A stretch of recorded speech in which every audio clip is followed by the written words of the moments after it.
Welcome back, you night owls.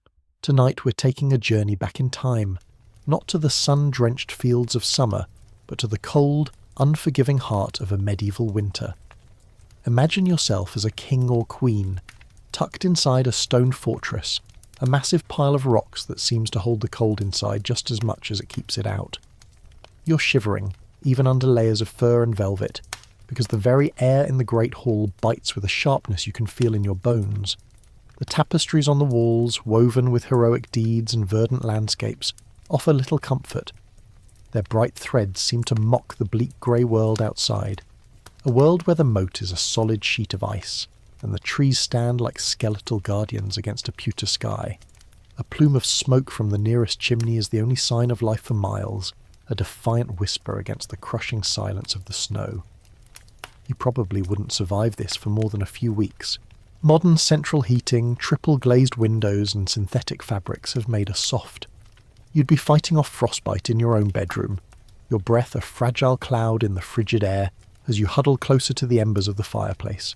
The wind wails like a banshee through the arrow slits, and every few hours you hear the distant thump of a guard changing his boots, the only sound to break the monotony of the cold.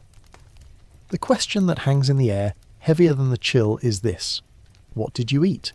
How did a court of hundreds, a king and his family, a retinue of knights, ladies, squires and servants survive when the world outside had been utterly, mercilessly frozen over for months on end? So, before you get comfortable, take a moment to like the video and subscribe, but only if you genuinely enjoy what I do here. Feel free to let us know where you're listening from and what time it is for you. Now dim the lights, maybe turn on a fan for that soft background hum, and let's ease into tonight's journey together. The castle walls, thick as they are no match for the relentless European winter. You can feel the cold seeping through the stones, a damp, heavy presence that settles deep in your joints.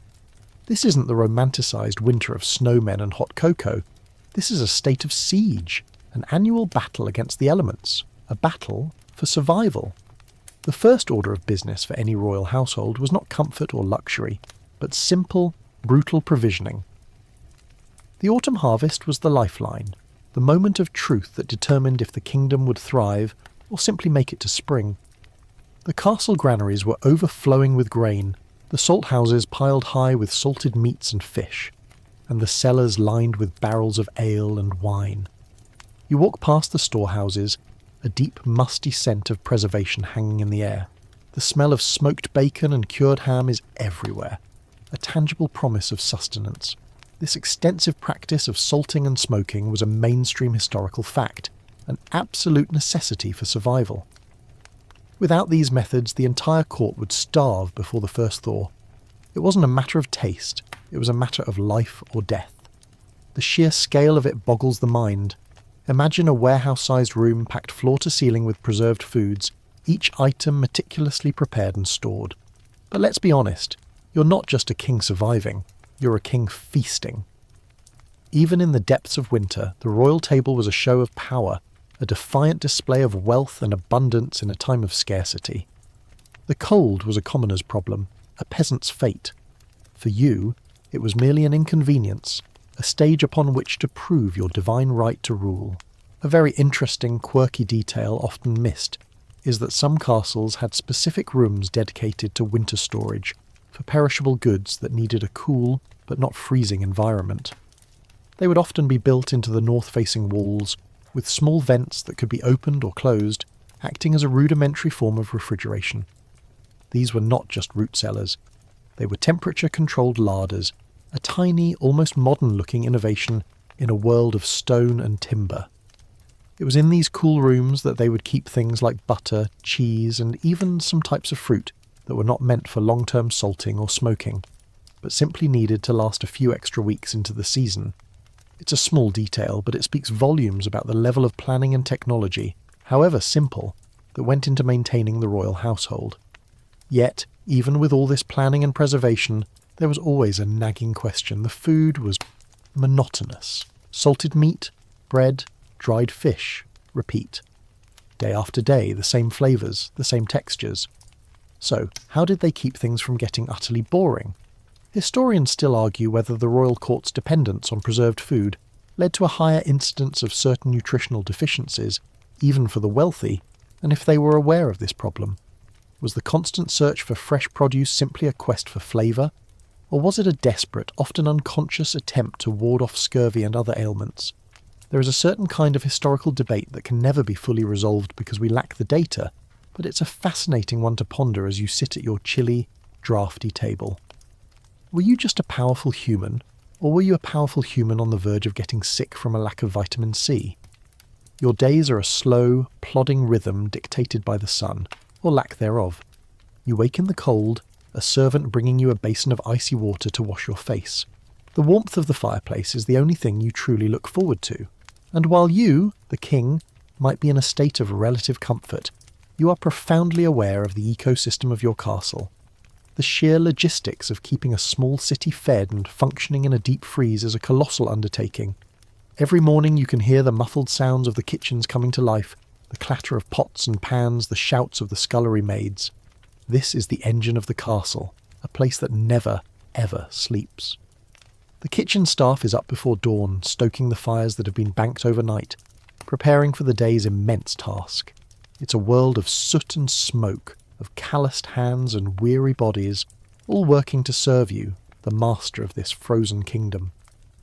The sheer amount of firewood consumed is astronomical, a logistical nightmare in itself, as hundreds of cords are needed each week just to keep the great hall and kitchens from becoming giant iceboxes, and through it all, there's the pervasive, bone-deep sense of cold. It's a character in its own right, a constant companion that reminds you of your own fragility.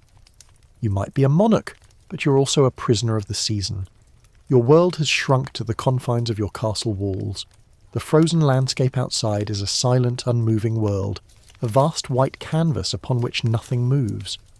A lone crow might cross the sky, a stark black silhouette against the grey, but that's it. There are no sounds of distant farmers, no songs of travelling minstrels, just you, your court, and the all-encompassing silence of the snow. And as the day wears on, and the light fades earlier and earlier, the glow of the fireplaces becomes even more precious. It's a beacon of life and civilization in a world that has turned its back on both. As you prepare for your evening meal, you can hear the sounds of the kitchen staff's final push. The smells are starting to waft up to the great hall, a savoury, heavy scent of roasting meat perhaps, or a rich stew. It's an intoxicating aroma, a smell of survival and triumph. The meal will be a grand affair, a social event, a moment of connection in a very isolated existence.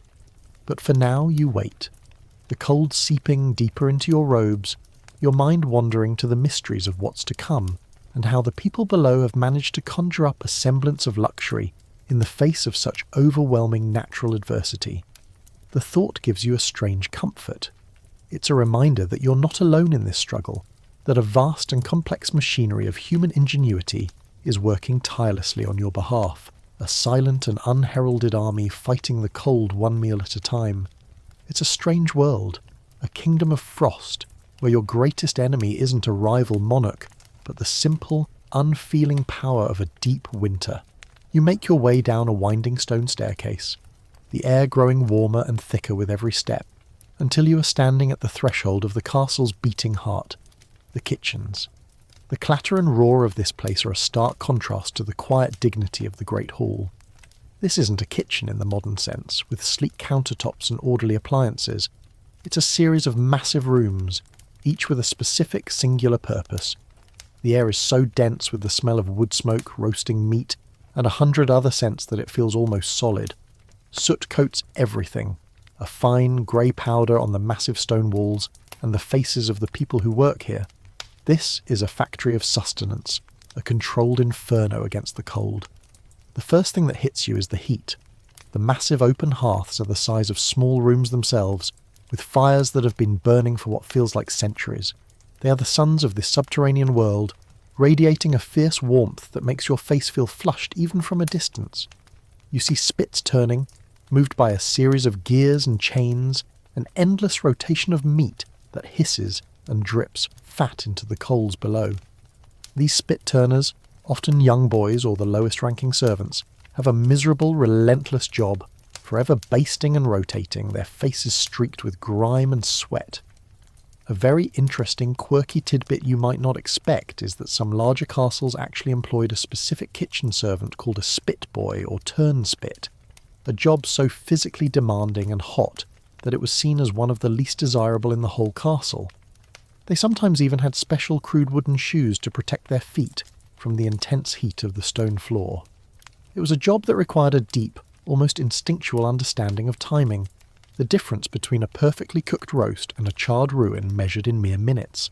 It was brutal, hot work, and you can see the weariness etched on their faces. This is where all the royal court's food begins its journey to the table, and the sheer scale of the operation is staggering. A mainstream historical fact is that a large medieval royal kitchen employed dozens, sometimes hundreds of people. This wasn't a one-man show. You have the master cook, a figure of immense importance and authority, who oversees everything. Below him are specialised cooks, the sauce maker, the baker, the butcher, the pottage maker. Then you have an army of scullery maids, apprentices and labourers whose job it is to chop wood, haul water from the well that's probably frozen solid in the courtyard, and wash what feels like an endless stream of dishes and pots. It's a pyramid scheme of culinary labour, all of it funneled toward the goal of producing a meal fit for a king. The noise is a symphony of controlled chaos. The clang of metal on stone, the rhythmic thud-thud-thud of a cleaver on a chopping block, the sizzle of fat, the shouted commands of the master cook. He is a man of a certain gravitas, his apron stained with a decade's worth of meals, his face perpetually ruddy from the heat. He points and gestures with a long wooden spoon, his eyes darting from one station to another, ensuring every piece of the puzzle is moving in unison. A misplaced pot, an unstirred stew, and the whole day's effort could be ruined. He's not just a cook, he is a commander, and his battlefield is this smoke-filled inferno. You see a team of people around a large table, all working on the day's bread. They are kneading vast quantities of dough, their forearms thick and powerful. The air here is dusted with flour, and the smell of yeast is a welcome change from the smoke. The bread ovens are separate, massive stone structures in their own right, and the heat from them feels like a physical punch. It's a relentless, non-stop process. Bread is the foundation of every meal, for every person in the castle, from the lowest stable hand to the king himself. The sheer volume required is mind-boggling. Historians still argue whether the quality of bread consumed by the royal court was significantly better than that of the lower classes, or if the differences were more about the type of grain and a symbolic show of wealth rather than actual nutritional superiority. Was the king's finely milled mancha bread truly more nutritious than the coarse dark rye of the servants? Or did it just look better on the table and feel more luxurious? It's a question that gets at the heart of class and consumption. Nearby, another group is at work on the preserved meats. They're taking a haunch of salted ham and soaking it in water to draw out some of the salt. This is a crucial step, one that prevents the meal from being an inedible, salty block of protein. It's a slow, painstaking process. Once soaked, the meat will be slowly boiled and then roasted, a multi-stage cooking process that makes the final product tender and palatable. This is a very different kind of cooking from a summer feast of fresh-killed game. The flavour profile is defined by salt and smoke, a constant reminder of the season. Everything they do here is a reflection of the cold outside, a culinary adaptation to the demands of the long winter. Then you notice a man painstakingly plucking the last feathers from a small bird, perhaps a pheasant, his fingers quick and deft. The game he's preparing wasn't killed today. It was likely caught weeks ago in a trap or brought in by a hunter before the deepest freeze set in. A light joke, maybe, is that the royal hunter's biggest challenge in winter wasn't finding the animals, but just not getting his glove stuck to the trigger of his crossbow. But jokes aside, the meat has been hung for a very specific period to make it more tender, a process that requires a delicate balance between aging and rot. This delicate work is a stark contrast to the rough, large-scale butchery happening at another station. A butcher, a truly imposing figure with an axe, is carving up a massive side of beef, the bone-jarring blows echoing through the chamber. This beef was likely part of the herd slaughtered in late autumn, and what wasn't salted was kept in a frozen state in a dedicated icehouse or a cold storage room. The smells of the kitchen are a mix of savoury and sweet, a testament to the variety of the royal menu. You catch a whiff of cinnamon and cloves, a powerful and exotic scent. Spices, as you will see, were a luxury beyond measure, But here they are, being measured out with a cautious hand, a small pinch to transform a simple stew into something fit for a king. There is a small boy on a stool. His job is to grind spices with a mortar and pestle, a task so tedious you almost feel sorry for him. Another is chopping herbs, dried rosemary, thyme, and sage from the summer harvest. These are the tools of the cook's trade, the elements that give the food its character. The master cook might be the commander, but the spices are his artillery. The kitchens are more than just a place where food is prepared. They are a community, a bustling microcosm of the castle itself. You see people eating small bowls of pottage or chewing on a piece of bread, taking a moment to rest before the next wave of work. There's a camaraderie here, a shared sense of purpose and exhaustion. It's a world where status is measured not by birthright, but by skill with a knife or a knowledge of spices. The kitchen staff are the unsung heroes of the court, the people who work in the shadows so the king can shine in the light. They are a world away from the refined elegance of the great hall, their clothing stained, their hands calloused, but their work is no less vital. As you stand there, observing the controlled chaos, you are struck by the sheer energy of it all. This is what it takes to feed a kingdom in winter. It's not a magic spell. It's a colossal, coordinated effort of hundreds of people, all working together in a single-minded pursuit of survival and luxury. And as you turn to leave, the heat of the ovens lingering on your skin, you realise that the food you will eat tonight at the royal table is not just a meal. It is a testament to human ingenuity, an act of defiance against the season, and a monument to the hard, honest work of a community living on a knife's edge between comfort and oblivion. The journey from the kitchens to the frozen world outside is a jarring one. The warmth of the fires is replaced by a bitter wind that stings your cheeks and pulls at the furs you've wrapped around yourself. You're accompanying a hunting party, a group of men whose faces are chapped and red from the cold, their breath visible in thick plumes before them. Their mood is grim. This isn't a leisurely sport, a grand procession with hounds and horns in the green forests of summer. This is a grim, desperate undertaking. The hunting dogs, specially bred for this kind of work, are restless and shivering, their paws leaving distinct imprints on the fresh, crisp snow. The forests are silent. The trees, their branches heavy with snow, look like they are in a state of perpetual mourning. There are no birds singing, no chattering squirrels. A mainstream historical fact about medieval winter hunting is that it was far less productive than hunting in other seasons. Animals were scarcer, and their movements were more predictable, making them wary and difficult to corner. Most of the creatures that were still active were either hibernating or had moved to sheltered areas deep in the woods, far from the castle. The hunters often relied on tracking skills that were 100 times more difficult on a blanket of snow, where every trail could be covered in an instant by a fresh gust of wind.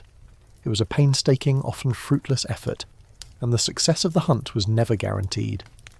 You trudge through the deep snow, the crunch of your boots the only sound. The forest floor is a pristine white, broken only by the occasional tracks of a small creature. The hunters are a study in contrasts. Their thick wool tunics and leather boots seem insufficient against the cold, yet their movements are precise and economical. They are not chasing a deer, they are searching for any sign of life. A broken branch, a subtle change in the snow's texture, a faint scent on the wind. It's a game of patience and quiet desperation. You're not looking for glory, you're looking for dinner, and you know in your gut that if you came back with nothing, it wouldn't be a minor disappointment. It would be a problem, a serious one. One of the hunters points to a faint set of tracks, barely visible beneath a dusting of new snow. A rabbit. A very small victory, but a victory nonetheless. The hounds are released, and they bound away with a deep, throaty bark. Their excitement a sudden, shocking sound in the profound silence. This is a very different kind of hunt. There's no pageantry, no fanfare. Just the stark reality of the chase. You're reminded of a light joke you once heard in the court about how a successful winter hunt was less about skill and more about convincing the deer to just lie down from sheer despair. It's a grim thought, but one that feels surprisingly accurate in this desolate landscape. The quarry for the winter hunt was often different from the summer. While summer might bring the thrill of a wild boar or a stag, winter hunts were for smaller game, hares, pheasants, and whatever birds could be flushed from their hiding spots. The prize of prizes was a wild fowl, a goose or a duck, which could be found near a rare patch of unfrozen water. A very interesting, quirky tidbit is that medieval hunters often had specially trained falcons or hawks for winter hunting. These birds were more effective than hounds in some situations, as they could spot and chase down prey from the air. The sight of a falcon soaring against the bleak grey sky, a tiny speck of ferocity in a world of stillness, was a rare and beautiful spectacle. The falconer was a highly respected member of the court, a master of a craft that was part art and part science. Even with a falcon, the returns were meagre. A few small birds, a couple of rabbits. This is what you would bring back to the castle. It's not the grand feast you're used to, but it's something fresh, a welcome change from the salted and dried provisions. This limited fresh food was a symbol of the king's continued power and influence, a statement that even in the face of nature's wrath, he could still command a degree of abundance. But it wasn't enough to feed the entire court. The vast majority of the calories came from the stored, preserved food. Historians still argue whether the royal family's access to fresh game during the winter months gave them a distinct nutritional advantage over their subjects. Did the occasional roasted pheasant ward off a specific illness? Was this fresh meat a more important part of the royal diet than we give it credit for? Or was it a purely symbolic gesture, a way to show off in front of the court? It's a fascinating question because it touches on the very nature of power. Is it a luxury, or is it a survival tool? The return to the castle is even colder than the journey out. The sun, a pale, distant coin in the sky, has already begun to set, and the shadows are lengthening, turning the snow a cold, bruised purple. The castle looms ahead, a dark and impenetrable shape against the twilight. As you get closer, you can hear the faint sounds of life, the distant clang of the blacksmith's hammer, the low murmur of voices. It's a reminder that inside a world is still running, still functioning despite the deathly quiet of the world outside. The small bounty you've managed to secure is handed over to the kitchen staff, who receive it with a mixture of relief and professional nonchalance. They will clean and prepare it, and it will be part of the evening meal, a special treat that is a direct result of your cold, miserable afternoon. The hunters, for their part, disappear into the lower parts of the castle, their job done. They'll eat their own meal, probably a thick pottage of dried beans and vegetables, a far cry from what they've just secured for you, and rest up for another day of the same grim duty. Their bodies are hardened to the cold, their minds used to the quiet monotony of the winter woods. They are the frontline soldiers in the war against winter's hunger, and their success, however small, is vital. You are profoundly grateful for their work, even if you don't express it. It's a silent understanding, a bond forged in the freezing air. As you peel off your layers of clothing, a servant brings you a warm basin of water to wash your hands. The cold you felt outside is slowly replaced by the familiar chill of the stone room. The small victories of the day, the few rabbits and birds, are a testament to the fact that even in the bleakest of times, there is still life to be found, if you are willing to work for it. And for a king, that work is never done. Even as you prepare to sit down to a meal that is by any modern standard monotonous and bland, you know that it represents a triumph over a far greater challenge than any army. It's a triumph over the brutal, unfeeling indifference of nature itself. And as you settle in, you can already smell the first hints of the evening meal drifting through the halls. It is a mix of the familiar and the new, the scent of roasted, salted meat and the faint, sweet smell of fresh game. A promise of something different, a small reward for the day's labours. You know that somewhere in the kitchen, that small, hard-won rabbit is being prepared, a testament to the daily struggle for survival and a symbol of the luxury and power that define your life, even in the depths of a frozen winter. You are warm now, and soon you will be fed. But the memory of the cold outside and the silent, patient suffering of the men who went out to face it for you will linger in your mind long after the taste of the meal has faded. As you return to the warmth of your quarters, a new set of smells begins to greet you, each one a testament to the foresight and hard work of the previous season. The scent of salt, smoke and dried herbs hangs in the air, a constant reminder of the summer's bounty and the long cold months ahead. The food you will eat tonight, and for the next several months, is not a product of today's work but of a colossal, kingdom-wide effort that began in the autumn. The sheer scale of this preservation is a mainstream historical fact. It was the single most important act of survival for any royal household. Without a vast network of farms and labourers, and a dedicated team to process the harvest, the entire court would have been a forgotten footnote in history. You're acutely aware that the very foundation of your power rests on these stores, so you take a tour, a monarch's personal inspection of his kingdom's lifeline. You pass by the salt houses, massive stone chambers where barrels upon barrels of salted pork and beef are stacked to the ceiling. The air is so thick with the smell of brine that it makes your eyes water. The meat is packed in layers of salt, a process that draws out the moisture and prevents spoilage. This method was effective, but it made the meat almost inedibly salty. A light joke you might whisper to your courtier is that a winter meal was less about eating and more about a strategic rehydration plan, but the joke would be a grim one. The salt, itself a valuable commodity, was so crucial that it was often used as a form of currency, and the ability to afford vast quantities of it was a direct reflection of a ruler's wealth. Next, you move to the smokehouses, where long rows of hams and sausages hang from the rafters like macabre decorations. The air here is heavy with the scent of wood smoke, a deep, earthy aroma that seeps into everything. The meat has been slowly cured over a low-burning fire for weeks, sometimes months, a process that gives it a distinctive, complex flavour and a shelf life that could last for years. A very interesting, quirky tidbit is that different types of wood were used to impart specific flavours to the meat. Oak was common, but some royal smokehouses experimented with more exotic woods like alder or even juniper to add a subtle, fragrant note to the cured meats.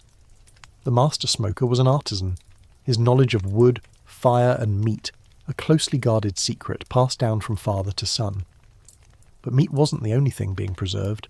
You walk past the granaries and you can almost feel the presence of thousands of bushels of grain, wheat, rye and barley, stored in massive wooden bins.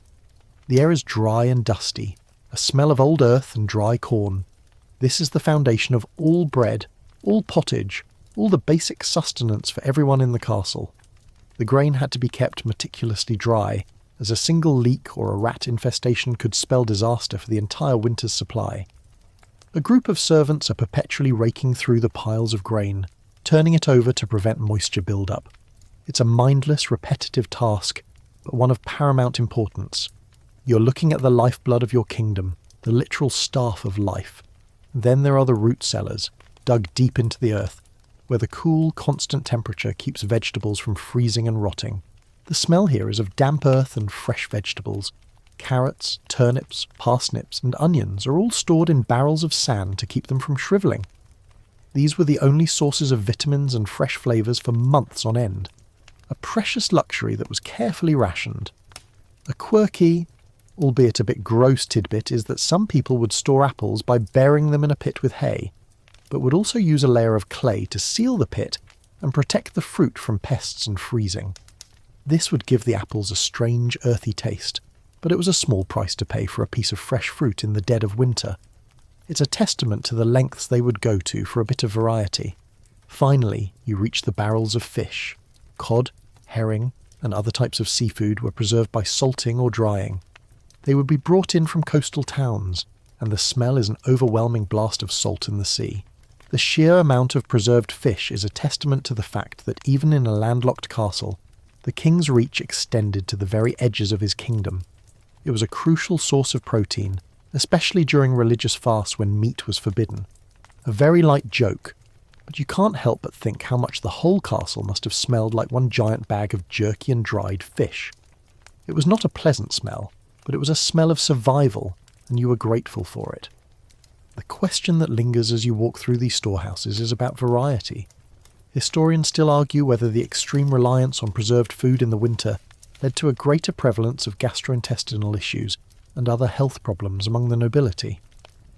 Was the king's supposedly rich diet actually making him sick in subtle, long-term ways? Did all that salt and smoke have a hidden cost that we, with our modern knowledge of nutrition, can only guess at? It's a fascinating, unanswerable question that gives you a new appreciation for the modern era, where fresh fruit is available year-round. But for now, you are a king, and your sustenance is a direct reflection of your power. The sheer volume of preserved food is a visual representation of your wealth and control. You can feed your entire court for months, an act of defiance against the harsh realities of the world outside. This isn't just food, it's a symbol. a symbol of security, power, and the foresight that sets a good ruler apart from a weak one. You know that somewhere in these mountains of food lies the foundation of your reign, a legacy built not on victories in battle, but on the simple, vital act of preparing for the winter. As you conclude your tour, you feel a deep, abiding sense of security. The castle is not just a fortress of stone, but a fortress of sustenance. It is a place of warmth, food, and life in a world of cold, hunger, and death.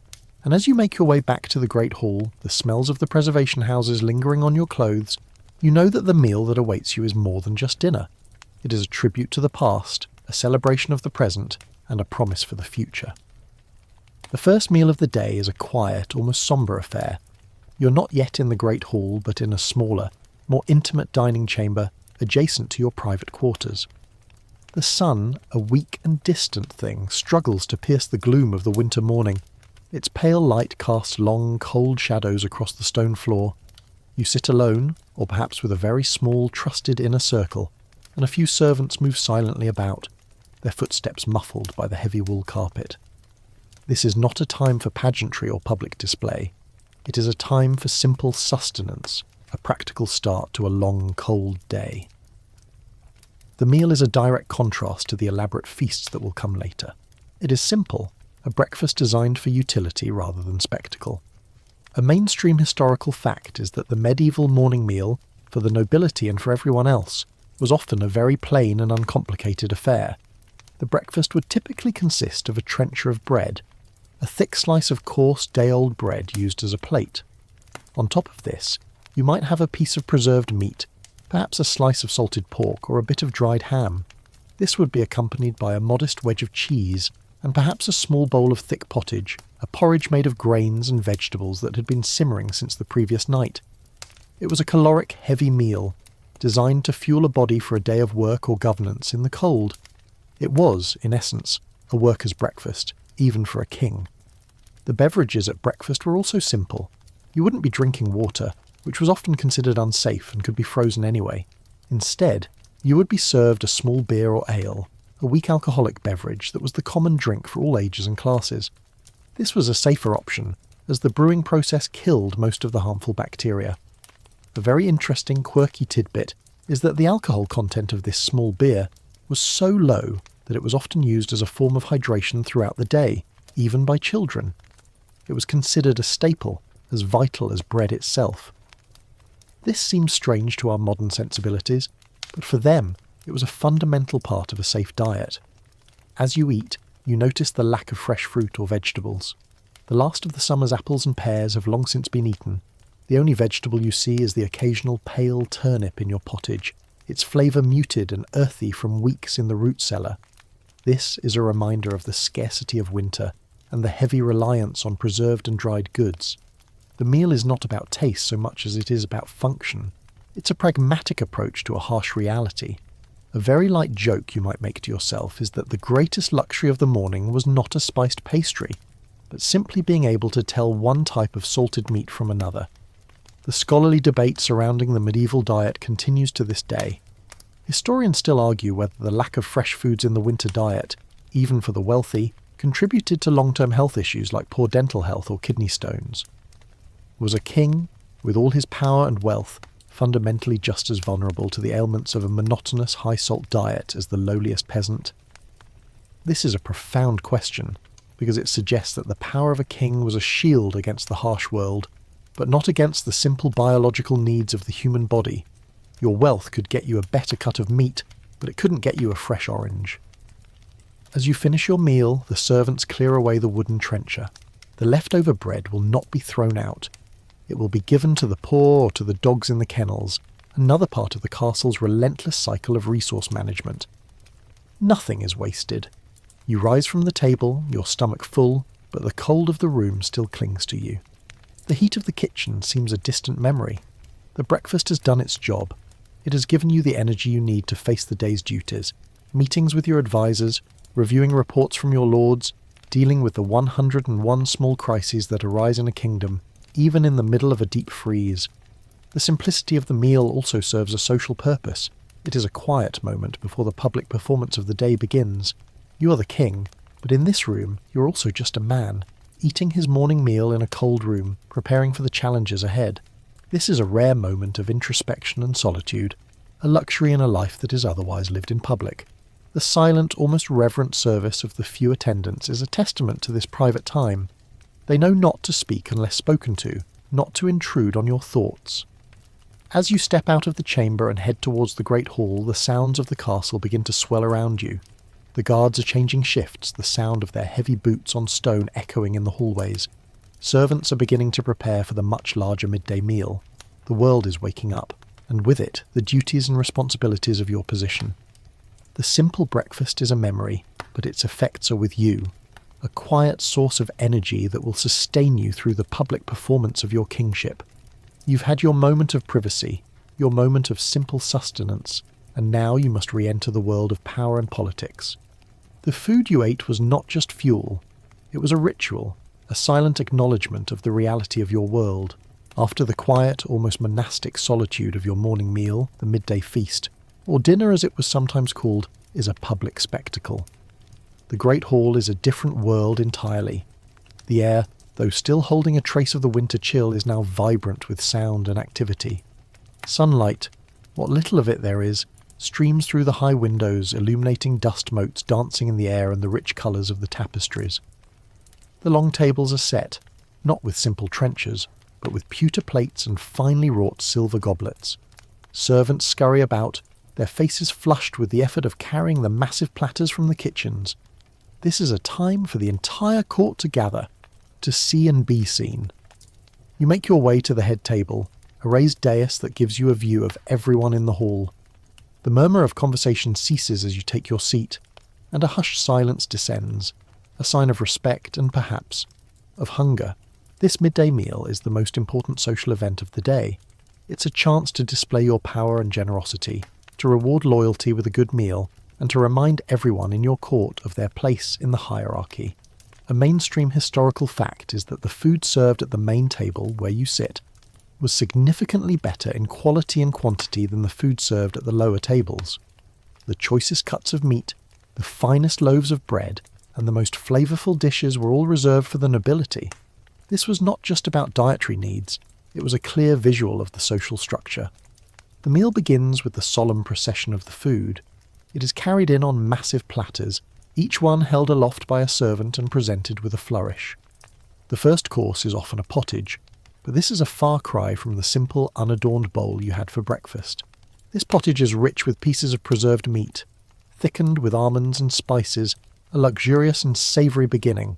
Then come the roasts, the star of the show. Today it might be a joint of salted beef, which has been soaked and then slow roasted to a surprising tenderness.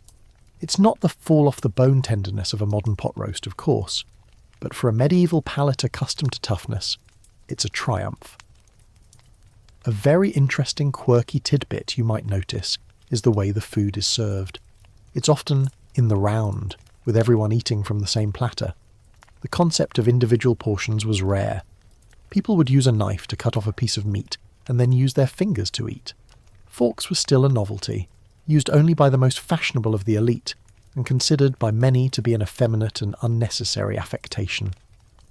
This communal style of eating was a source of social bonding, but it was also a breeding ground for germs and a very messy affair. A light joke you might hear from a court jester is that the only thing a king's plate and a peasant's plate had in common was the liberal application of fingerprints. As the meal progresses, the dishes become more varied and theatrical. You might be served a lamprey pie, a dish of eels cooked in a rich spiced sauce and baked inside a pastry crust. Or perhaps a subtlety, a centrepiece made of sugar, wax or marzipan, sculpted into a fantastical shape, like a castle or a mythical creature. These subtleties were not meant to be eaten, but to be admired. They were a show of the cook's skill and the court's immense wealth, a fleeting, sugary work of art that was the highlight of the meal. They were a playful and artistic counterpoint to the more serious, practical food being served. Of course, the menu is dictated by what's available. The preserved food is the constant, the backbone of the meal. But any fresh game from the morning's hunt would be prepared with great care and presented as a special treat. The small rabbits from your hunt this morning, for instance, are roasted and served on a separate platter, a clear sign that they are a luxury and a testament to your efforts. They are a sign of prestige, a small victory in the ongoing war against the season. The issue of the monotony of the food is a real one. Historians still argue whether the liberal use of spices in royal kitchens was a culinary choice to make bland, salted food more palatable, or a medical one, as spices were thought to have medicinal properties and were a way to stave off the ill effects of a monotonous diet. Was the king's love for pepper and cinnamon a matter of taste, or a desperate attempt to add anything, to a diet that was lacking in freshness and variety? The answer, like so many historical questions, is likely a mix of both. The midday feast is a loud, boisterous, and often messy affair. Wine and ale flow freely. The conversation is lively, punctuated by the clatter of pewter and the sound of people chewing. It's a time to exchange news and gossip, to discuss politics and military strategy, and to enjoy the company of your fellow courtiers. The noise level rises with each new dish, as people grow more comfortable and less restrained. It's a far cry from the quiet of the morning, a public performance that mirrors the public nature of your life. As you finish the meal, you feel a sense of satisfaction. The meal was a success. The food was plentiful, the company was good, and the message was clear. In your kingdom, even in the middle of a brutal winter, there is abundance. The leftovers will be gathered up, but unlike the morning meal, these leftovers are not just for the dogs. They will be taken to the outer courtyards and given to the poor and to the servants who had to stand and watch while you ate. It's an act of charity, a small kindness that also serves as another reminder of the great chain of being and your place at its very top. The feast is over, but its social and political effects will linger throughout the rest of the day, a constant reminder of the power you wield and the privileges you enjoy. As the day wanes and the sun dips below the horizon, casting long, bruised shadows across the snow-covered landscape, the castle prepares for the final and most magnificent meal of the day, the evening supper. This is the meal that everyone, from the lowest squire to the highest lord, has been anticipating. If the midday feast was a public gathering, this is an act of theatrical magic, a display of wealth and power that is meant to dazzle and impress. The great hall, which seemed merely grand in the daylight, is now transformed. Hundreds of torches and candles are lit, their flickering light casting a warm, golden glow on the tapestries and the faces of the assembled court. The air is thick with the scent of beeswax and roasting meat, a luxurious and intoxicating perfume. The atmosphere is different now, more formal, more hushed with anticipation. The meal is not a quick affair to be rushed through. It is a series of courses, each one more elaborate than the last. You take your seat on the raised dais, your place of honour, and the meal begins with a procession of dishes that feels more like a parade. A mainstream historical fact is that these evening feasts were not just about food. They were a form of entertainment. There would be musicians playing lutes and harps, jesters telling jokes, and minstrels singing epic tales of knights and dragons. The food was the centrepiece, but it was just one part of a multi-sensory experience designed to delight the senses and distract from the brutal reality of the world outside.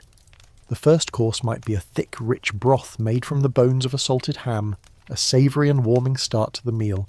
This would be followed by a series of more complex dishes.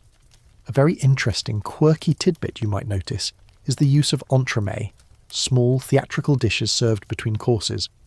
These could be anything from a roasted boar's head, decorated with gold leaf, to a dish of small birds, their feathers reattached for a final macabre display.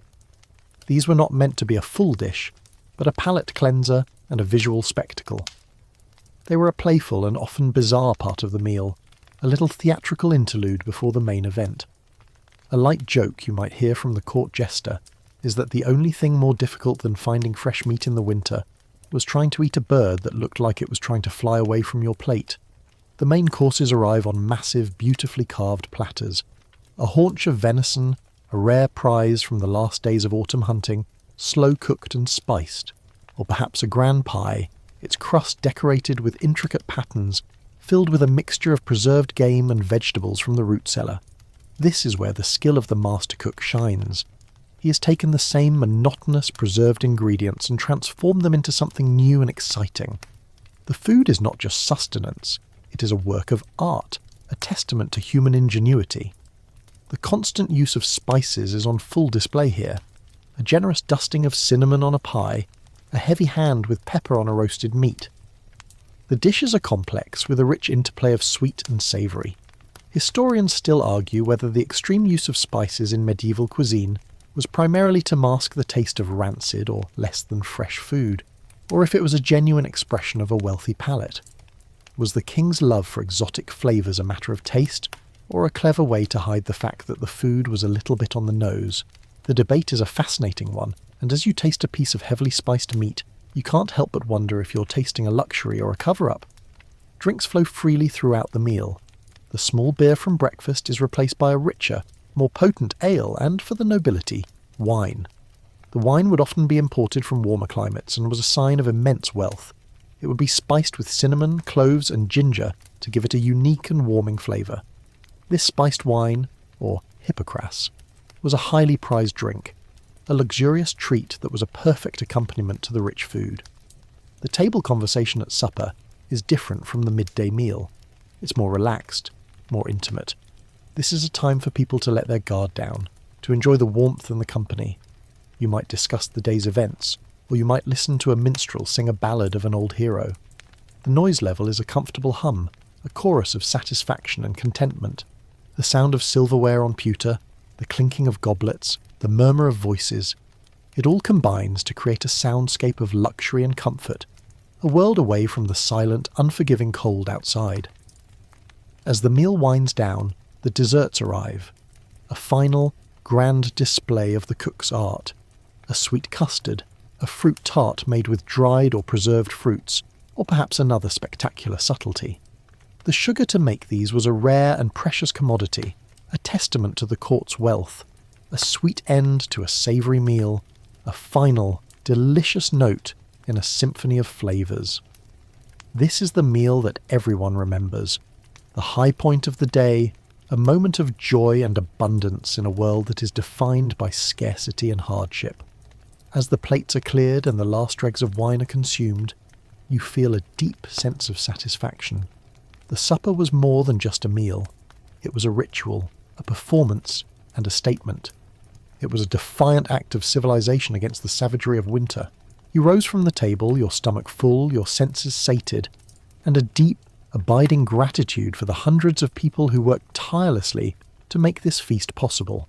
The warmth of the great hall, the flickering of the torches, the laughter of your companions, it all combines to create a bubble of life and comfort in a world of ice and darkness. And you, the king, are at the centre of it all, a beacon of power and light in a kingdom of frost. After the great supper, as the last of the torches flicker and die down to embers, you retire to your private chambers. A feeling of deep satisfaction, of a bellyful of rich, savoury food settles over you. But as you reflect on the meal, a particular flavour profile keeps coming to mind. The complex, warming taste of the spices, cinnamon on the roasted meat, cloves in the spiced wine, and the unmistakable biting heat of pepper. These weren't just flavours, they were a statement. They were a testament to the court's immense wealth and its global reach, a luxury so profound that it was almost incomprehensible to the average person. The importance of spices in the medieval winter diet is a mainstream historical fact, but their value is hard to grasp from a modern perspective. We can go to a store and buy a jar of cinnamon for a few dollars. For a medieval king, a small bag of pepper was worth more than a man's life. Spices were the gold of winter, a currency as valuable as any coin. They were not grown in Europe, but brought over vast distances from the east, a journey that was treacherous and expensive. They passed through the hands of dozens of merchants, each one adding to the cost until they finally reached the castle kitchens. A very interesting, quirky tidbit you might not know is that some spices, like ginger, were often stored in a state that seems strange to us now. It would be dried and preserved, but sometimes it would be made into a paste with honey or sugar and then kept in a jar. This made it easier to use, but it also made it even more of a luxury. It wasn't just a spice, it was a confection, a rare treat that was both a seasoning and a sweet delight. This was a form of gastronomic theatre that was not just about the food itself, but about the artistry of its preparation. You walk to a small cabinet in your chamber, a simple wooden box with a heavy lock. Inside, you keep a small personal collection of the most precious spices. You run your fingers over a small pouch of pepper, the tiny black peppercorns feeling hard and smooth. You can almost smell the journey they took from the humid jungles of India to your cold stone castle. You open a small jar and take a deep sniff of the cloves. The scent is an immediate, powerful blast of warmth, a fragrance that conjures images of distant, sun-drenched lands. These spices were not just for flavouring food, they were a form of medicine, a perfume, and a symbol of power. They could be used to ward off illness, to make the air in a room more pleasant, and to show off your wealth to your guests. The use of spices was also a way to show off the ingenuity of the cook. A good master cook wasn't just a butcher or a baker. He was an alchemist, a magician who could take the same preserved ingredients everyone else had and transform them into something special. He would use a pinch of saffron to give a rice dish a golden colour, or a dash of nutmeg to give a cream sauce a subtle nutty flavour. These were not just flavours. They were a form of artistry, a way to show the world that you were not just surviving, but thriving. A light joke you might have heard is that the most dangerous man in the kingdom wasn't the master at arms, but the master cook, because he held all the spices. But the real question, the one that historians still argue about, is whether the use of these expensive spices was primarily for taste or for health. Were the spices used to mask the taste of bland or rancid food? A simple cover-up for a lack of refrigeration? Or were they used because people genuinely believed they had medicinal properties, a way to fight off the various illnesses that were a constant threat in the medieval world? Was the king's love for pepper a culinary preference, or a desperate attempt at a primitive form of preventative medicine? The debate is a compelling one because it gets at the heart of how people thought about food. Was food a luxury, a medicine, or both? Your personal spice cabinet is a testament to this duality. You have a small pouch of mace, a delicate, almost floral spice that you know is a luxury beyond measure. You also have a small jar of ginger, which you know your physician often recommends for an upset stomach. It's a reminder that in this world, the line between luxury and necessity is often blurred. The things that make your life more pleasant are often the same things that keep you healthy, and you, the king, have access to all of them. As you look at your small collection, you can't help but feel a sense of wonder. Each of these tiny items represents a colossal effort of human endeavour. They were grown by people you will never meet, transported by men who risked their lives on the high seas, and sold by merchants who charged a king's ransom for them. They are a physical connection to a world that is far beyond the cold stone walls of your castle. A tiny piece of the sun-drenched East brought to you, a monarch in the frozen heart of Europe. They are a promise of warmth, a hint of luxury, and a reminder of your place in a global network of trade and power. You carefully lock the cabinet, the sound of the key turning in the lock a small, satisfying click. You are a king, but you're also a man, and like all men, you are subject to the seasons. But you have a secret weapon against the cold and the monotony of winter, a collection of tiny, fragrant objects that have been valued for centuries. They are a source of comfort, a source of flavour, and a source of power. They are the gold of winter, and they are all yours. As you settle into the quiet solitude of your chambers after a long day of feasting and governance, your mind drifts back to the simplest, most fundamental part of every meal, the bread. It's a backdrop to every dish, a constant presence on the table, and yet it is also the most important food in the entire kingdom. Without it, there would be no meals. The importance of bread as the foundation of the medieval diet is a mainstream historical fact that cannot be overstated. It was not just a side dish. It was the primary source of calories and sustenance for everyone, from the lowliest peasant to the king himself. You remember the vast mountains of grain you saw in the granaries, and the images of the bakers in the kitchens, their forearms thick with muscle from kneading endless quantities of dough. The bread was a monument to their labour, a tangible result of the collective effort of the entire kingdom. The bread served at your table, of course, was different from the bread served to the common people. A very interesting, quirky tidbit is that the whiteness of the bread was a direct indicator of social status. The finest bread, called manchet bread, was made from the whitest, most finely milled wheat flour. It was a luxury reserved for the nobility, and its very colour was a sign of immense wealth and power. Your manchet bread is light and airy, with a soft, delicate crust. It's a joy to eat, and it serves as the perfect vehicle for mopping up the rich sauces and broths from the other dishes. The bread is a simple pleasure, but it's a pleasure that is a direct result of the immense resources at your command. You know that the flour for this bread was meticulously sifted and resifted to remove every last bit of bran and husk. It's a labour-intensive process, and the sheer amount of waste involved in its production would have been seen as a shocking extravagance by most people. In contrast, the bread of the common folk was a dark, heavy and coarse loaf made from rye or barley flour. It was packed with bran and husk, and it was hard and difficult to chew. It was a humble, honest food, but it was not the bread of a king. This visual distinction was a subtle but powerful reminder of the social hierarchy. It was a very light joke you might make to yourself that the only thing a commoner's bread and a king's bread had in common was the name. They were two entirely different things. The role of the baker was a crucial one. He was a master of his craft, a man who understood the alchemy of yeast, flour and water. He had to be able to produce hundreds of loaves a day, all of them consistent in quality. The bread ovens were massive, stone structures that had to be heated to a precise temperature, a difficult feat in the middle of a cold winter. The baker was a vital member of the court, a man whose skill was literally a matter of life and death. The scholarly debate on the subject of bread still rages on. Historians still argue whether the extreme reliance on grain in the medieval diet led to a higher incidence of certain nutritional deficiencies, even for the nobility. Was the king's finely milled manchet bread, with its lack of fibre and nutrients, actually less healthy than the coarse, dark rye of the common folk? This is a fascinating question, because it suggests that the things that were considered luxurious and desirable were not always the most beneficial. The very symbol of your power and wealth might have been a source of subtle, long-term health problems.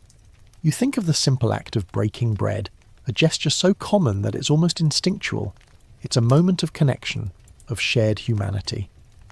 But in the medieval world, the type of bread you broke told a story. It told a story of your place in society, of your wealth, and of your power. It was a social marker, a symbol, and a source of both sustenance and status. As you lie in your bed, the memory of the day's feasting still fresh in your mind, you realise that the most profound lesson you learned today wasn't about the exotic spices or the preserved meats.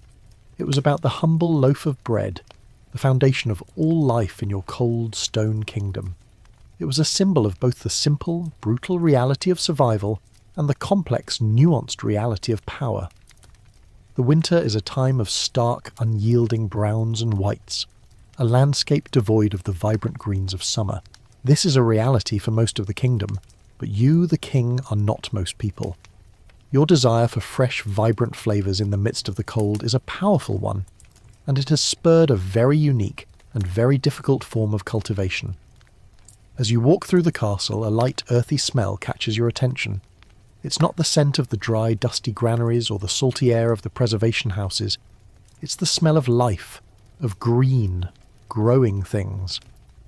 You follow the scent to a series of chambers tucked away in a well-lit southern-facing part of the castle, a place known as the Winter Gardens. This is a very interesting, quirky tidbit you might not expect. A medieval greenhouse. They weren't made of glass, of course. Instead, they were rooms with large, south-facing windows, designed to maximise the limited sunlight of the winter months. The floors were often made of stone and heated from below by channels of hot air from the kitchens or a dedicated furnace. This created a consistently warm and humid environment, a bubble of perpetual summer in the heart of the frozen fortress.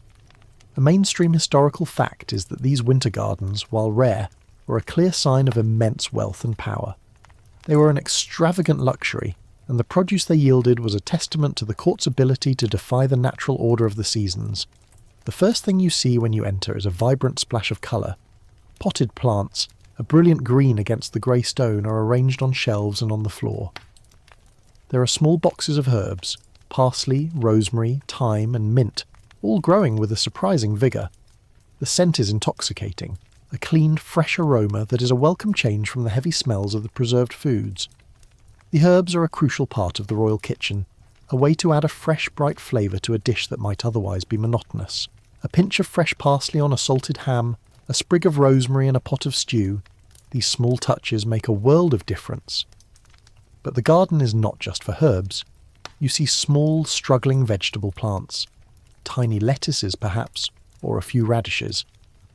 These are incredibly difficult to grow, and they require constant attention. A dedicated gardener, a man who knows the secrets of soil and light, tends to them with a care that borders on reverence. He prunes a leaf here, adds a bit of water there, coaxing a fragile bit of life from the cold earth. The yield is tiny, a few leaves of lettuce, a single radish, but it is a luxury beyond measure.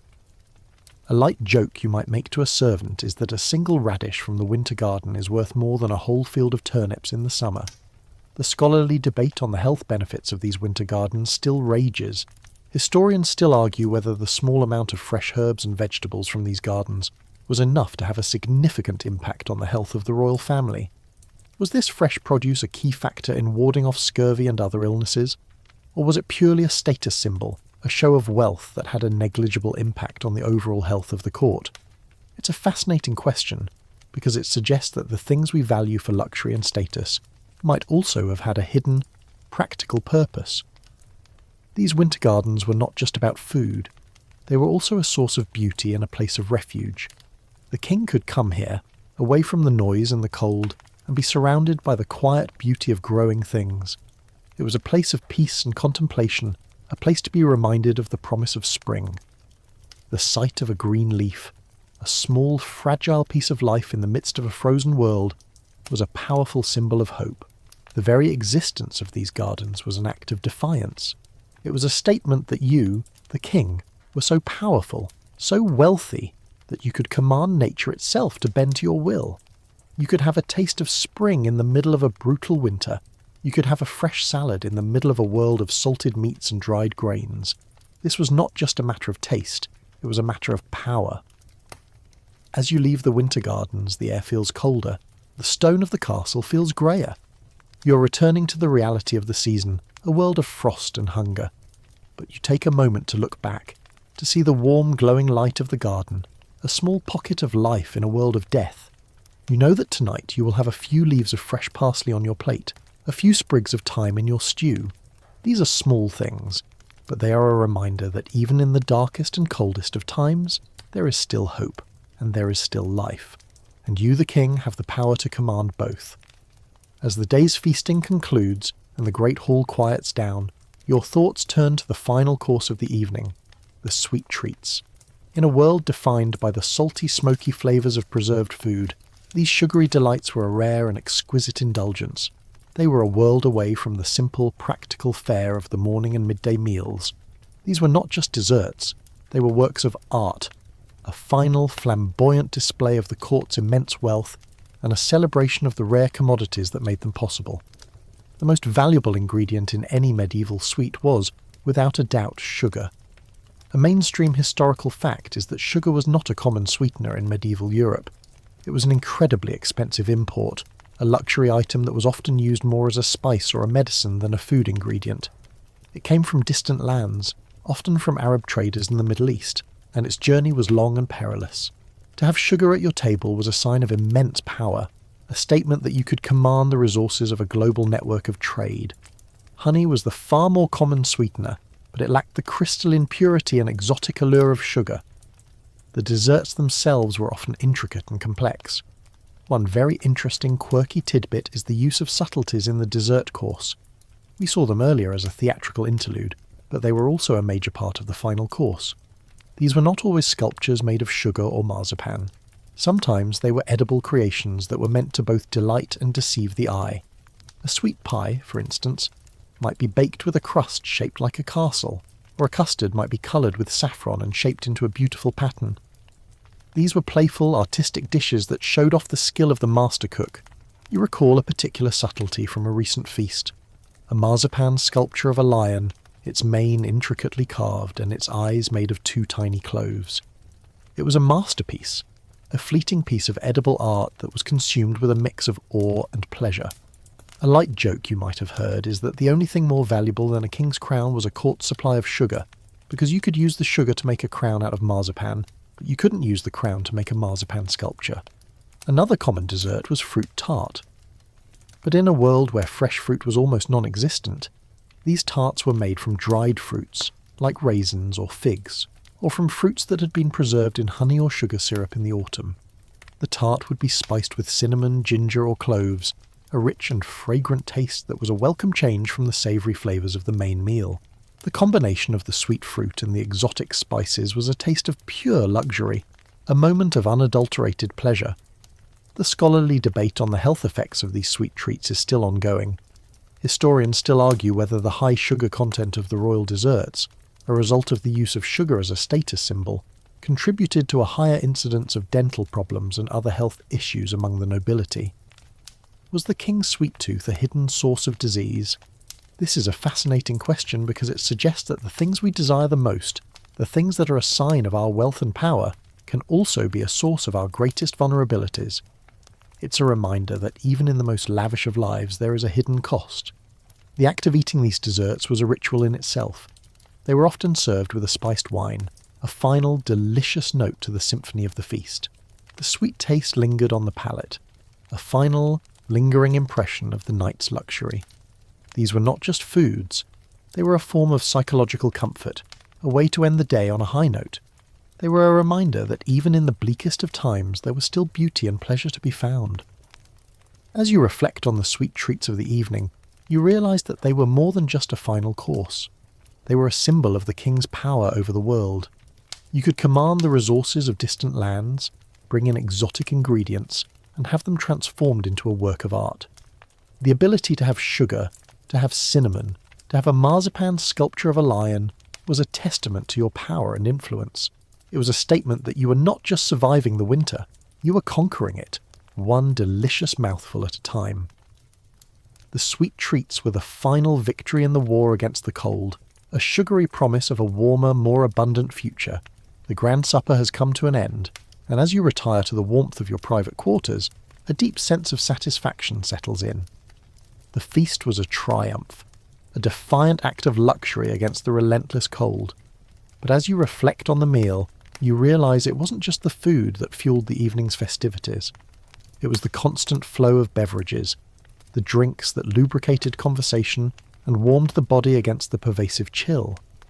In a world without modern sanitation or purification, what you drank was just as important, and often more so, than what you ate. A mainstream historical fact is that water was rarely, if ever, consumed directly. The water in a medieval castle, often drawn from a well or a nearby river, was frequently contaminated with bacteria and waste. Drinking it straight was a surefire way to get sick, and in a time before antibiotics, a simple case of dysentery could be fatal. Instead, the entire court, from the king down to the lowliest servant, drank some form of fermented beverage. The brewing process, which involved boiling the water, effectively sterilised it, making it safe for consumption. This was not a choice, it was a matter of survival. The most common drink, and the one you consumed for breakfast and throughout the day, was small beer or ale. It was a weak alcoholic beverage, with an alcohol content of less than 1%. It was a watery, but safe, form of hydration. It was consumed by everyone, including children, and it was a fundamental part of the medieval diet. A very interesting, quirky tidbit you might not know is that there were specific ale tasters, whose job it was to test the quality and safety of the ale. They would walk through the castle, stopping at various barrels to take a small sip, a job that was both important and at times very dangerous. A bad batch of ale could make an entire castle sick. For the nobility, however, there were more luxurious options. At the midday and evening feasts, the small beer was replaced with a more potent ale or, for the king and his inner circle, wine. The wine, a symbol of immense wealth, was often imported from warmer climates, a testament to the court's vast trading network. But in the cold of winter, a simple glass of wine was not enough. It was often spiced to give it a richer, more warming flavour. This spiced wine, or hypocras, was a coveted beverage. It was made by mixing red or white wine with a blend of exotic spices like cinnamon, ginger, cloves and cardamom. The spices were not just for flavour, they were also thought to have medicinal properties and to aid in digestion. The preparation of this spiced wine was a delicate art, and the royal sommelier was a highly skilled individual. He would carefully grind the spices with a mortar and pestle, a task that was both time-consuming and laborious. The ground spices would then be put into a fine cloth bag and steeped in the wine, a process that could take several hours. The resulting drink was a rich, fragrant and warming concoction, a perfect antidote to the cold. It was a luxurious and intoxicating beverage that was a central part of any royal feast. The scholarly debate on the subject of alcohol consumption in the medieval world is a fascinating one. Historians still argue whether the constant consumption of alcohol, even in its diluted form, led to long-term health problems for the medieval nobility. Was the king, with his access to fine wines and strong ales, unknowingly setting himself up for a lifetime of liver problems? Or was the low alcohol content of the small beer and the medicinal properties of the spiced wine enough to mitigate the long-term effects? It's a compelling question that gets at the heart of how we understand health and diet in a world so different from our own. You're acutely aware of the social significance of the drinks you consume. At the midday feast, the king and his inner circle drink wine, while the lower-ranking courtiers drink a more potent ale. This is not just a matter of taste, it is a clear visual of the social hierarchy. A very light joke you might have heard from the court jester is that the only thing a king's wine and a peasant's ale had in common was that they both came from a barrel. As you reflect on the role of drinks in your day-to-day life, you realise they are more than just a source of hydration. They are a form of currency, a symbol of power, and a source of comfort. They are a constant presence from the moment you wake up to the moment you go to bed. And in the dead of winter, when the world outside is frozen and silent, a glass of spiced wine is more than just a drink. It's a tiny liquid flame, a source of warmth and life in a world of cold and darkness. You're a king, and your access to these luxuries is a constant reminder of your place in the world. As the day turns into night, and the flickering torchlight of the great hall casts long shadows on the tapestries, the evening supper is more than just a meal. It is a theatrical performance. This is where the art of the feast comes to life. A stunning display of power, wealth, and culinary creativity designed to awe and impress the entire court. The food, in this context, is not just nourishment. It is a prop, a part of a larger, carefully orchestrated show. A mainstream historical fact is that these royal banquets were a masterclass in presentation, with every dish meticulously prepared and arranged to create a sense of wonder and opulence. The procession of the food is a part of the show. Servants and pages dressed in the livery of the royal household would march in a solemn line carrying massive platters aloft.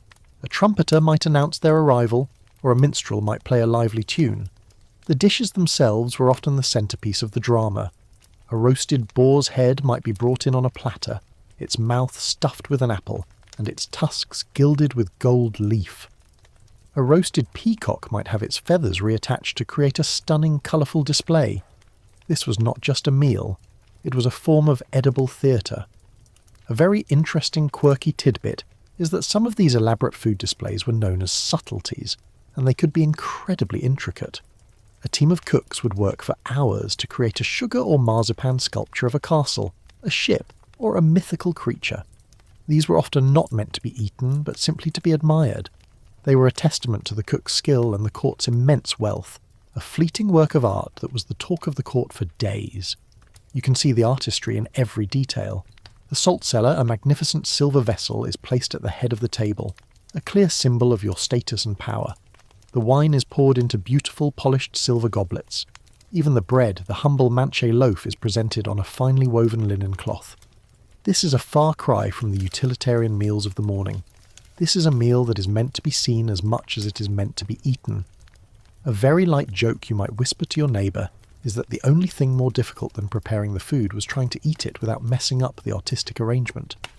The use of colour was also a crucial part of the spectacle. Saffron, an incredibly expensive spice, was used to dye rice or sauces a brilliant golden yellow. Sauces might be made with herbs to give them a vibrant green colour, or with wine to give them a deep red.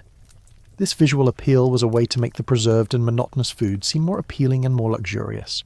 It was a form of culinary alchemy, turning the base ingredients of winter survival into a work of art. The scholarly debate on the subject of food presentation is a fascinating one.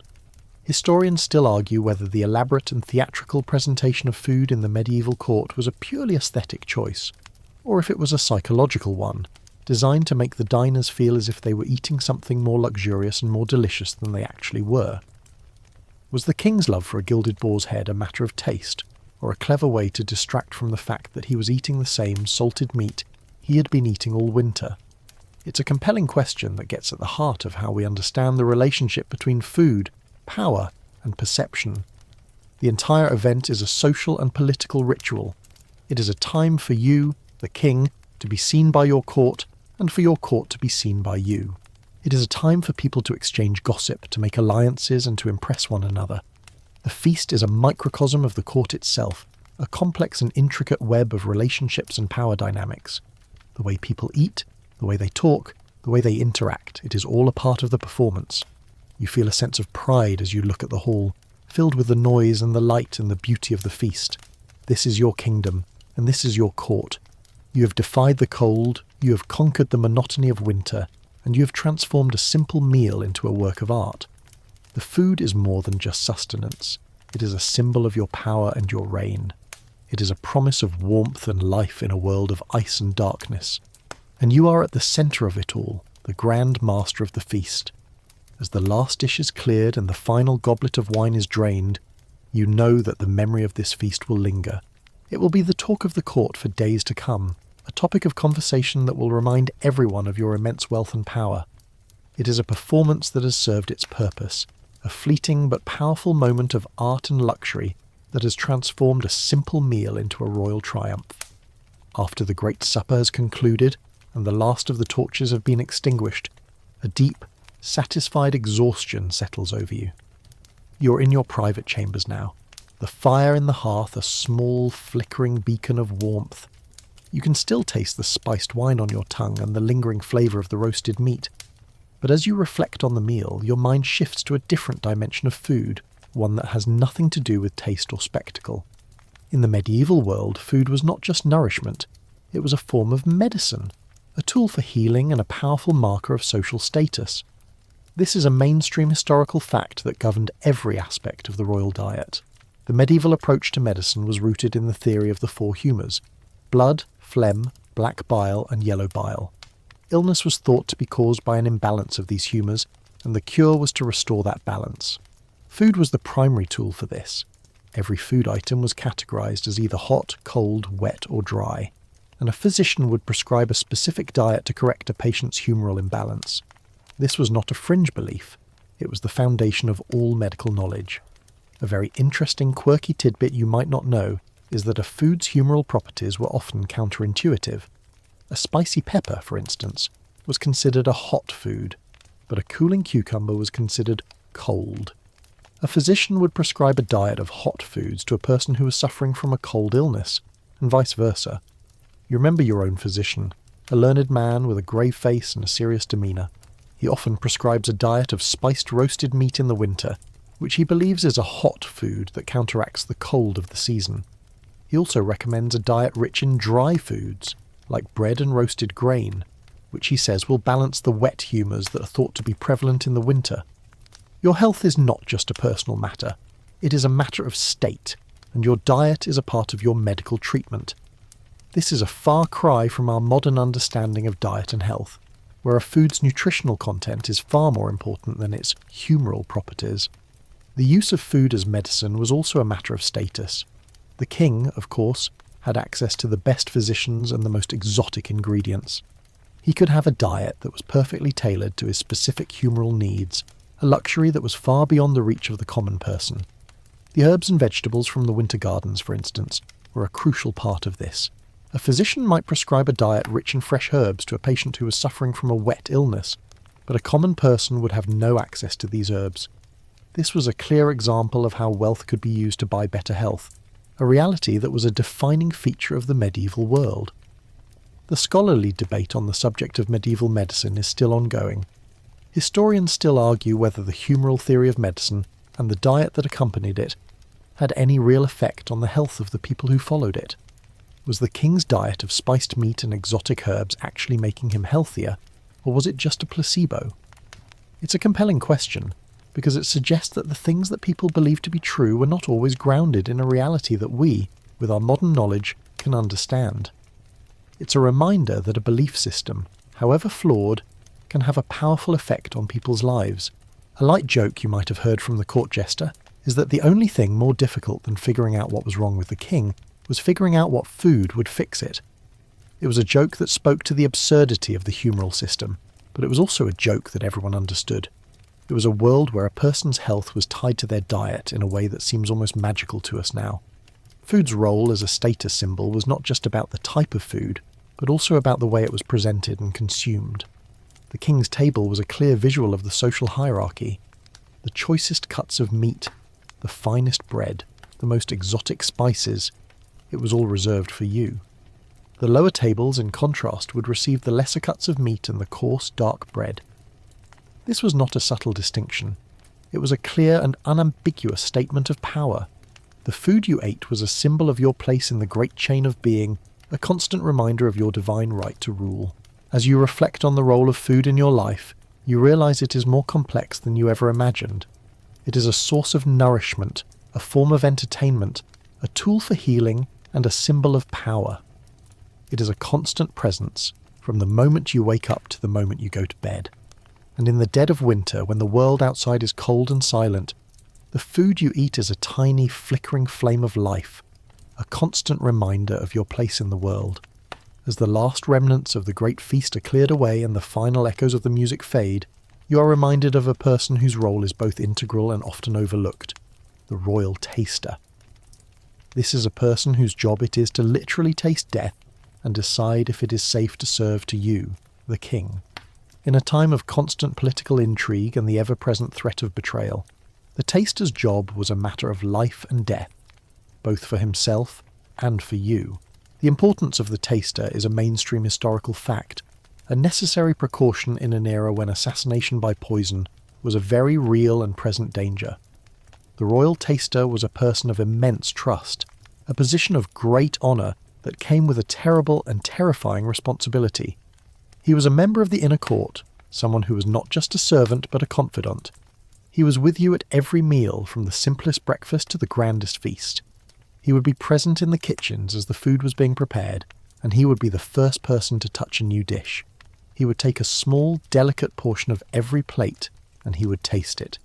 He would then wait, a moment of silent, heart-stopping tension, before nodding to you that the food was safe to eat. This was a daily ritual, a constant reminder of the fragility of your life and the darkness that lurked just beyond the light of the Great Hall. The process of testing the food for poison was not always a simple one. A very interesting, quirky tidbit you might not know is that some poisoners used poisons that were slow-acting, or that mimicked the symptoms of a common illness. A slow-acting poison might cause a taster to feel a bit ill, but not enough to raise the alarm. This was a game of cat and mouse, a constant battle of wits between the poisoner and the taster. It was a job that required not just a strong stomach, but a deep, intuitive understanding of human nature and a knowledge of the subtle signs of foul play. The taster was a detective, a guardian, and a silent protector, all in one. The taster's life was a precarious one. He had to be healthy, with a strong constitution, and he had to be constantly vigilant. He had to be able to recognise a foreign taste or a strange aroma. He was a person who was constantly on the edge, a man whose life was a daily gamble. A very light joke you might hear from the court jester is that the taster was the only man in the kingdom who wasn't allowed to have a bad day. His life was not his own. It was a life lived for the king. The scholarly debate on the subject of the royal taster's effectiveness is a fascinating one.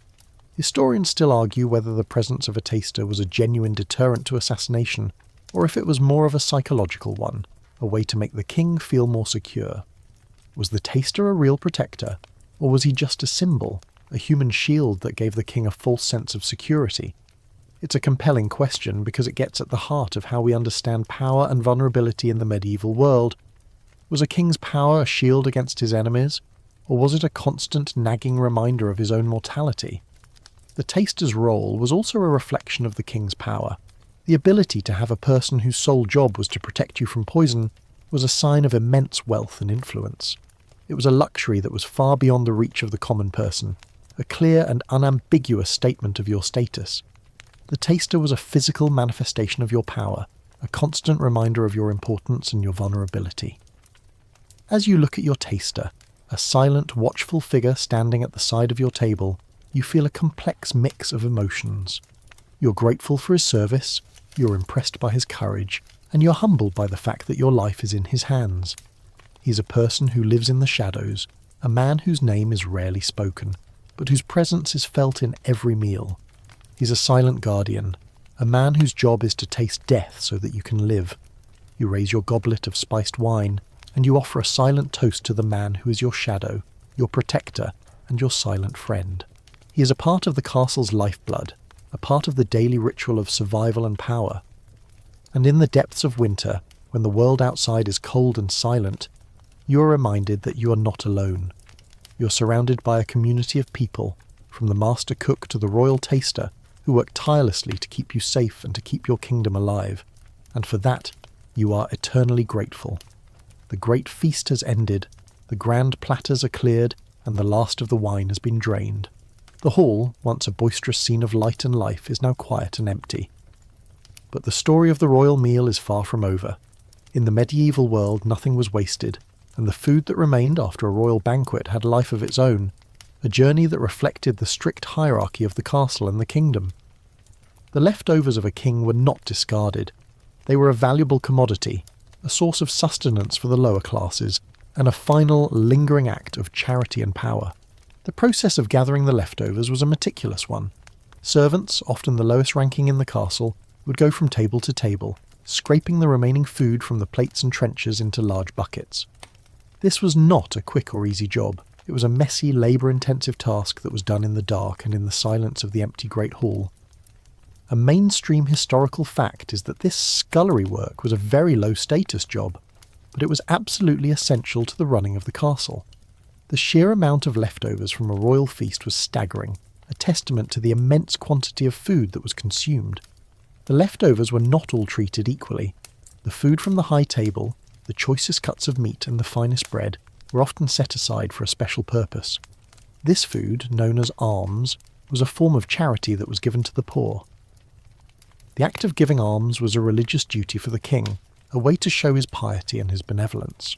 A very interesting, quirky tidbit you might not know is that the alms were often given to a special group of people, often the sick or the elderly, who would be waiting outside the castle gates.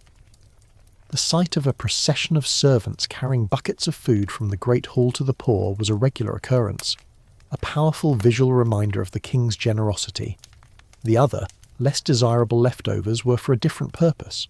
The coarse bread and the scraps of meat from the lower tables were often given to the servants and the guards who had toiled all day without a meal. This was a form of payment, a way to sustain the vast army of people who made the castle run.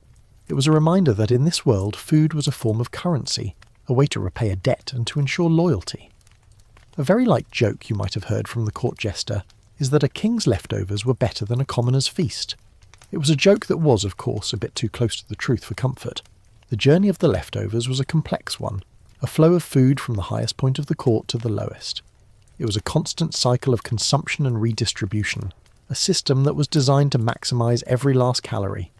The food that was left on the plates of the nobility was not just food. It was a source of life for the people who served them. It was a symbol of the great chain of being, a physical representation of the social hierarchy. The scholarly debate on the subject of food waste in the medieval period is a fascinating one. Historians still argue whether the amount of food wasted at a royal feast was a form of deliberate showmanship, a way to flaunt wealth, or if it was a necessary part of a system that was designed to feed a vast number of people with limited resources. Was the king's wastefulness an act of hubris, or was it a form of economic efficiency? It's a compelling question, because it gets at the heart of how we understand the relationship between wealth, power, and the distribution of resources. You're acutely aware of the social and political significance of the leftovers. The act of giving alms, for instance, was a political statement. It was a way to win the loyalty of the common people, to show them that the king was not just a distant, powerful ruler, but a benevolent and caring father figure. The distribution of the leftovers was a way to maintain social order, to ensure that everyone, from the highest lord to the lowest servant, had enough to eat. As you reflect on the journey of the leftovers, you realise that the story of the royal meal is far more complex than you ever imagined.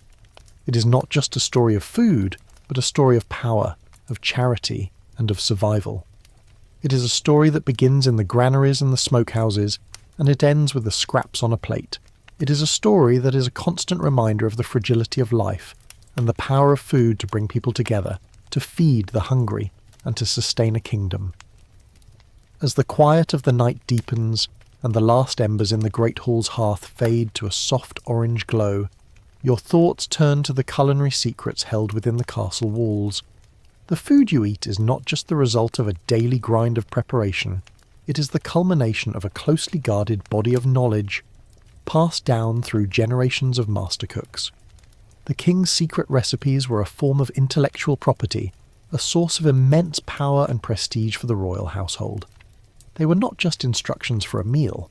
They were a set of culinary mysteries, a mix of known ingredients and highly unusual additions that elevated the royal table above all others. A mainstream historical fact is that medieval cookbooks were incredibly rare and valuable. They were not like modern cookbooks with precise measurements and step-by-step instructions. Instead, they were more like a collection of poetic, often vague, guidelines and principles. The master cook was a master not just because he knew the recipes, but because he understood the art behind them. He knew how to adjust a recipe for the quality of the ingredients, the state of the fire and the mood of the king. He was a culinary artist, and his knowledge was a closely guarded secret. The recipes themselves were a fascinating mix of the practical and the bizarre. A very interesting, quirky tidbit you might not know is the use of animal parts in a way that seems strange to us now. For instance, a recipe for a rich sauce might call for the use of ground beaver tail or powdered bone marrow. These were not just for flavour, they were also thought to have medicinal properties and to add a certain richness and texture to a dish.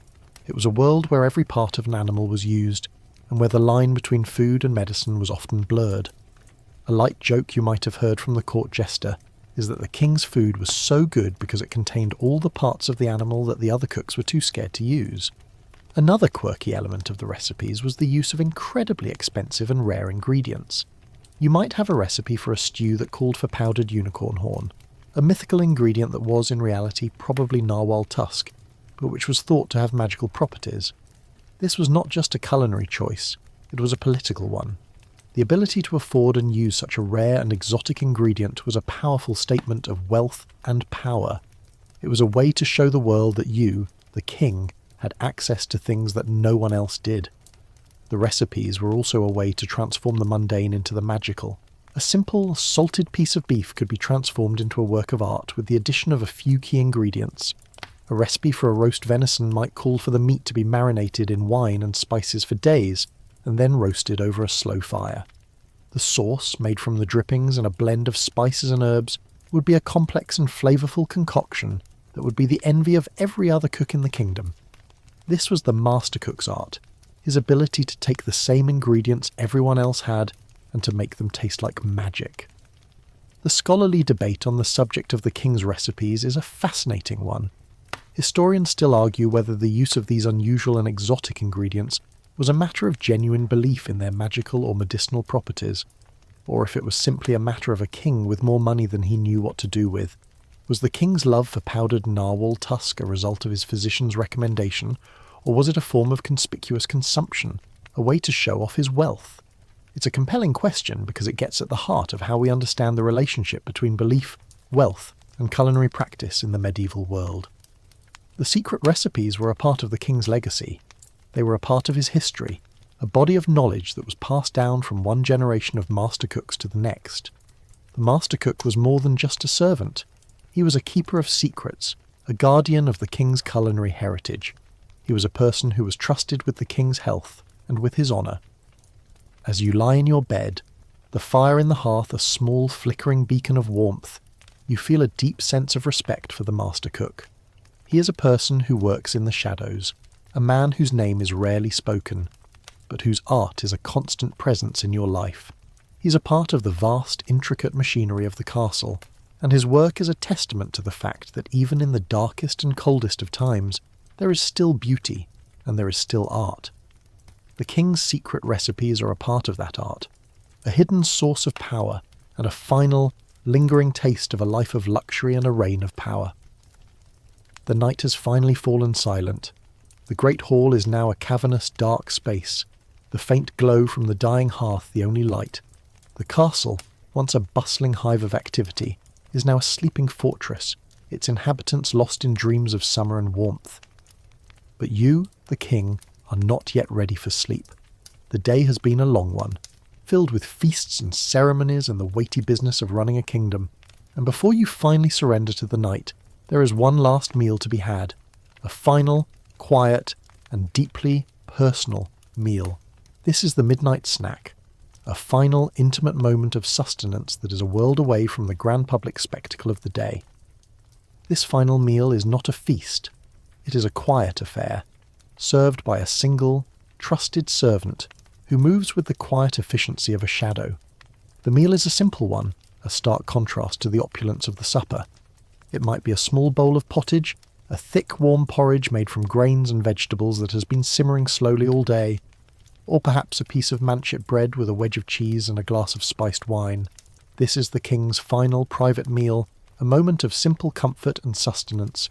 It's a mainstream historical fact that a final, smaller meal before retiring was common, even for the nobility, and it was a way to settle the stomach and ensure a good night's sleep. The food for this final meal is not about show. It is about function and comfort. The pottage is a warm, earthy concoction that soothes the body and soul. The bread is a simple, satisfying food that fills the stomach and banishes any lingering hunger. This is food for the body, not for the court. A very interesting, quirky tidbit you might not know is that the king's final drink of the night was often a posset, a warm spiced milk curdled with wine or ale. It was a comforting, warming drink that was believed to help with sleep. It was a simple folk remedy that even a king would rely on. As you eat your final meal, you're reminded of the fundamental truth of your existence. You're a king, with all the power and luxury that comes with the title. But you're also a human being, with the same basic needs as the lowest servant. You need to eat, you need to sleep, and you need to be warm. The midnight snack is a testament to this shared humanity, a quiet moment of connection to the rest of the world. A light joke you might make to yourself is that the king's final meal was the only one where he didn't have to worry about whether a piece of cheese was a metaphor for a political alliance. The scholarly debate about the nutritional content of this final meal is a fascinating one. Historians still argue whether this small, simple meal was a way to stave off the hunger pangs that would inevitably come in the night, or if it was simply a form of comfort, a way to end the day on a positive note. Was the king's midnight snack a nutritional necessity, or was it a form of psychological self-care? It's a compelling question because it gets at the heart of how we understand the relationship between food, comfort, and survival. You're acutely aware that this final meal is not a sign of weakness. It is a sign of strength. It is a sign that you are a king who understands the importance of rest and rejuvenation.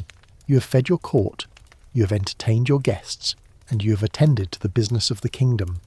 Now, it is time to attend to yourself. The midnight snack is a quiet, personal ritual, a final act of self-care before you surrender to the night.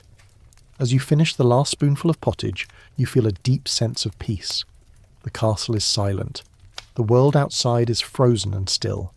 But here, in your private chambers, you are warm and you are safe. The food you have eaten today, from the simple breakfast to the grand supper, has nourished your body and your soul. It has been a testament to your power, to your wealth, and to your humanity. The final mouthful is a quiet one. You're not thinking of the day's events or of the challenges that lie ahead. You're just here, in this moment, a king in the quiet of his chamber, a man in the heart of a kingdom of frost.